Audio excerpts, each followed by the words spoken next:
Nandito tayo ngayon sa Binondo para subukan ang isang bagong bukas na kainan at na-feature na din ito ng isang sikat na vlogger. Kaya naman i-check natin kung talagang masarap ang kainan na ito. Ang pangalan ng kainan na ito ay Mongklong Fast Food at ang bestseller nila ay yung kanilang kare-kare. At yan ang ating susubukan, yung kanilang Overload Kare-Kare.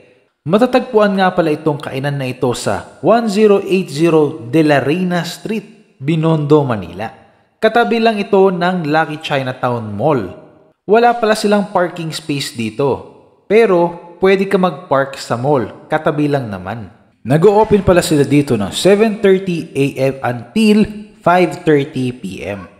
Ang mga kare-kare nila dito ay nag-start sa price na 100 pesos, gaya ng lechon kare-kare, beef kare-kare at pata kare-kare. Pag gusto nyo naman lahat nakasama, pwede nyo naman i-order yung kanilang Overload Kare-Kare. 250 pesos naman yun. Yung sa Overload Kare-Kare nila, wala pang kasamang rice. Pero the rest ng kare-kare menu nila with rice na yun. Yung 100 pesos yun ha. Yung overload pala nila, good for 2 to 3 persons na. Pag gusto nyo naman humingi ng extra sauce ng kare-kare, may additional 20 pesos yun. Pag-usapan muna natin dito yung kanilang sauce. Hindi siya masabaw, saktong-sakto yung kanyang pagkalapot.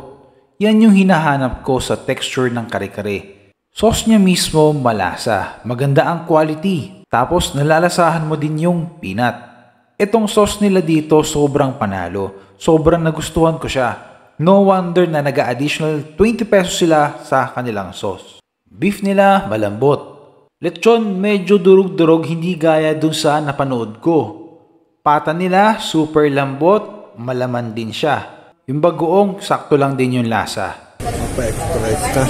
Ayun na nga, napa-extra rice pa. Sa kanilang Overload Kare-Kare, mas okay kung 3 kayo kakain para mas sulit. Kung matipid kayo sa ulam, kahit 4 kayo, pwede yan.